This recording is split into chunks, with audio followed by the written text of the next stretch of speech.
The Celebrated Jumping Frog of Calaveras County, by Mark Twain. In compliance with the request of a friend of mine, who wrote me from the East, I called on good-natured, garrulous old Simon Wheeler, and inquired after my friend's friend, Leonidas W. Smiley, as requested to do, and I hereunto append the result. I have a lurking suspicion that Leonidas W. Smiley is a myth, and that my friend never knew such a personage, and that he only conjectured that if I asked old Wheeler about him, it would remind him of his infamous Jim Smiley, and he would go to work and bore me to death with some exasperating reminiscence of him, as long and as tedious as it should be useless to me. If that was the design, it succeeded. I found Simon Wheeler dozing comfortably by the bar-room stove of the dilapidated tavern in the decayed mining camp of Angels, and I noticed that he was fat and bald-headed, and had an expression of winning gentleness and simplicity upon his tranquil countenance. He roused up and gave me good day. I told him a friend had commissioned me to make some inquiries about a cherished companion of his boyhood named Leonidas W. Smiley, Reverend Leonidas W. Smiley, a young minister of the gospel, who he heard was at one time a resident of Angel's Camp. I added that if Mr. Wheeler could tell me anything about this Reverend Leonidas W. Smiley, I would feel under many obligations to him. Simon Wheeler backed me into a corner and blockaded me there with his chair, and then sat down and reeled off the monotonous narrative which follows this paragraph. He never smiled, he never frowned, he never changed his voice from the gentle flowing key to which he tuned his initial sentence. He never betrayed the slightest suspicion of enthusiasm, but all through the interminable narrative there ran a vein of impressive earnestness and sincerity, which showed me plainly that, so far from his imagining that there was anything ridiculous or funny about his story, he regarded it as a really important matter, and admired its two heroes as men of transcendent genius in finesse. I let him go on in his own way, and never interrupted him once. Reverend Leonidas W.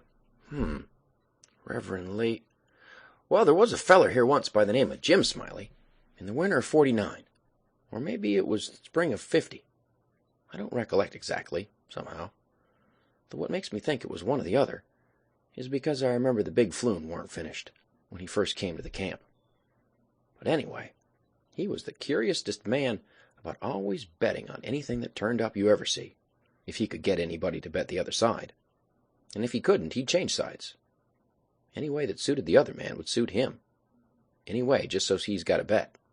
He was satisfied. But still, he was lucky, uncommon lucky.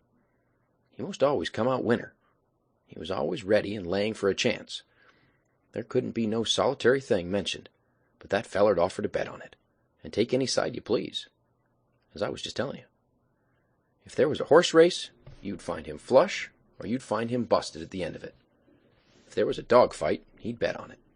If there was a cat fight, he'd bet on it. If there was a chicken fight, he'd bet on it. Why, if there was two birds settin' on a fence, he would bet you which one would fly first. Or if there was a camp meeting, he would be there regular, to bet on Parson Walker, which he judged to be the best exhorter about here. And he was, too, and a good man. If he even see a straddlebug start to go anywheres, he would bet you how long it would take him to get to wherever he was going. And if you took him up, he would follow that straddlebug to Mexico, but what he would find out where he was bound for and how long he was on the road. Lots of the boys here has seen that Smiley and can tell you about him. Why, it never made no difference to him. He'd bet on anything. The dangest feller. Parson Walker's wife laid very sick once, for a good while, and it seemed as if they weren't going to save her. But one morning he came in, and Smiley up and asked him how she was, and he said she was considerable better. Thank the Lord for his infinite mercy, and coming on so smart that with the blessing of Providence, she'd get well yet. And Smiley, before he thought, says, "Well, I'll risk 2.5 she don't anyway." This year Smiley had a mare. The boys called her the 15-minute nag, but that was only in fun, you know, because, of course, she was faster than that, and he used to win money on that horse, for all she was so slow, and always had the asthma or the distemper or the consumption or something of that kind. They used to give her 200 or 300 yards start, and then pass her underway. But always at the fag end of the race, she'd get excited and desperate-like, and come cavorting and straddling up, and scattering her legs around limber, sometimes in the air, and sometimes out to the side amongst the fences, and kicking up more dust and raising more racket with her coughing and sneezing and blowing her nose, and always fetch up at the stand, just about a neck ahead, as near as you could cipher it down. And he had a little small bull pup, that to look at him you'd think he warn't worth a cent, but to set around and look ornery, and lay for a chance to steal something. But as soon as money was up on him, he was a different dog. His under jaw'd begin to stick out like the forecastle of a steamboat, and his teeth would uncover and shine like the furnaces. And a dog might tackle him and bullyrag him and bite him, and throw him over his shoulder 2 or 3 times. And Andrew Jackson, which was the name of the pup, Andrew Jackson would never let on but what he was satisfied, and hadn't expected nothing else, and the bets being doubled and doubled on the other side all the time, till the money was all up. And then all of a sudden he would grab that other dog just by the jint of his hind leg and freeze to it. Not chaw, you understand, but only just grip and hang on till they throwed up the sponge. If it was a year. Smiley always come out winner on that pup, till he harnessed a dog that didn't have no hind legs, because they'd been sawed off in a circular saw. And when the thing had gone along far enough, and the money was all up, and he come to make a snatch for his pet hold, he'd see in a minute how he'd been imposed on, and how the other dog had him in the door, so to speak. And he appeared surprised, and then he looked sort of discouraged like, and didn't try no more to win the fight. And so he got shucked out bad. He gave Smiley a look, as much as to say his heart was broke, and it was his fault, for putting up a dog that hadn't no hind legs, for him to take hold of, which was his main dependence in a fight. And then he limped off a piece and laid down and died. It was a good pup, was that Andrew Jackson, and would have made a name for himself if he'd lived, for the stuff was in him, and he had genius. I know it, because he hadn't no opportunities to speak of, and it don't stand to reason that a dog could make such a fight as he could under them circumstances if he hadn't no talent. It always makes me feel sorry when I think of that last fight of his'n, and the way it turned out. Well, this year Smiley had rat terriers and chicken cocks and tomcats and all of them kind of things, till you couldn't rest, and you couldn't fetch nothing for him to bet on but he'd match you. He catched a frog one day, took him home, and said he cal'lated to educate him, and so he never done nothing for 3 months but set in his backyard and learn that frog to jump.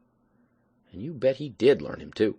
He'd give him a little punch behind, and the next minute you'd see that frog whirling in the air like a doughnut, see him turn one somerset, or maybe a couple, if he got a good start, and come down flat-footed and all right, like a cat. He got him up so in the matter of catching flies, and kept him in practice so constant, that he'd nail a fly every time, as fur as he could see 'em. Smiley said all the frog wanted was education, and he could do most anything, and I believe him. Why, I'd seen him set Daniel Webster down here on this floor, Daniel Webster was the name of the frog, and sing out, "Flies, Daniel, flies!" And quicker'n you could wink, he'd spring straight up and snake a fly off'n the counter there, and flop down on the floor again, as solid as a gob of mud, and fall to scratching the side of his head with his hind foot as indifferent as if he hadn't no idea he'd been doing any more than a frog might do. You never see a frog so modest and straightforward as he was, for all he was so gifted. And when it come to fair and square jumping on a dead level, he could get over more ground in one straddle than any animal of his breed you ever see. Jumping on a dead level was his strong suit, you understand. And when it come to that, Smiley would ante up money on him as long as he had a red. Smiley was monstrous proud of his frog, and well he might be, for fellers that had traveled and been everywheres all said he laid over any frog that ever they see. Well, Smiley kept the beast in a little lattice box, and he used to fetch him downtown sometimes and lay for a bet. One day a feller, a stranger in the camp he was, come across him with his box and says, "What might be that you got in that box?" And Smiley says, sort of indifferent like, "It might be a parrot, or it might be a canary, maybe, but it ain't. It's only just a frog." And the feller took it and looked at it careful, and turned it round this way and that, and says, "So 'tis. Well, what's he good for?" "Well," Smiley says, easy and careless, "he's good enough for one thing, I should judge he can outjump any frog in Calaveras County.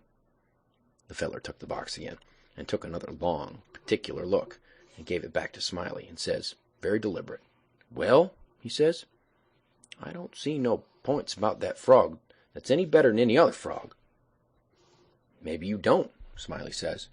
"Maybe you understand frogs, and maybe you don't understand them. Maybe you've had experience, and maybe you ain't only an amateur, as it were. Anyways, I got my opinion, and I'll risk $40 that he can outjump any frog in Calaveras County." And the feller studied a minute, and then says, kinder sad-like, "Well, I'm only a stranger here, and I ain't got no frog.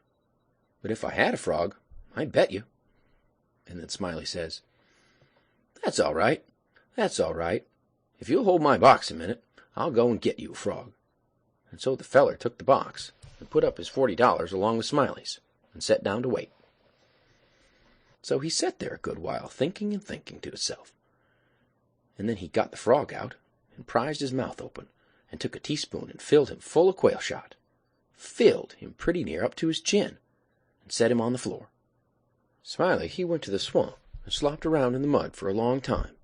And finally he catched a frog, and fetched him in, and gave him to this feller, and says, "Now, if you're ready, set him alongside of Daniel, with his forepaws just even with Daniel's, and I'll give the word." Then he says, "1, 2, 3, get!" And him and the feller touched up the frogs from behind, and the new frog hopped off lively, but Daniel give a heave, and hysted up his shoulders, so, like a Frenchman. But it warn't no use. He couldn't budge. He was planted as solid as a church, and he couldn't no more stir than if he was anchored out. Smiley was a good deal surprised, and he was disgusted too, but he didn't have no idea what the matter was, of course.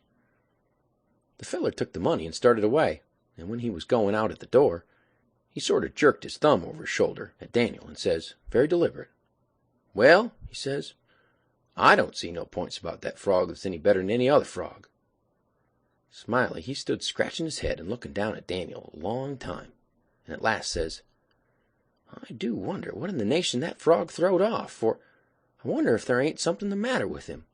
He appears to look mighty baggy somehow."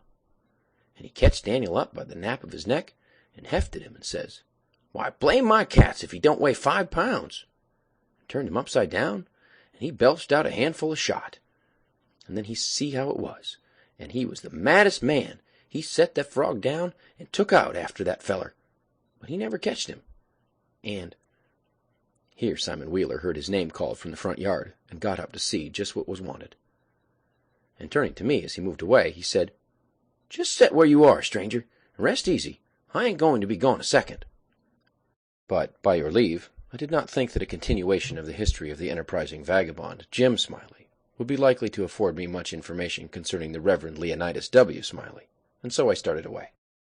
At the door I met the sociable Wheeler returning, and he buttonholed me and recommenced, "Well, this year Smiley had a yaller one-eyed cow that didn't have no tail, only just a short stump like a banana, and—" However, lacking both time and inclination, I did not wait to hear about the afflicted cow, but took my leave.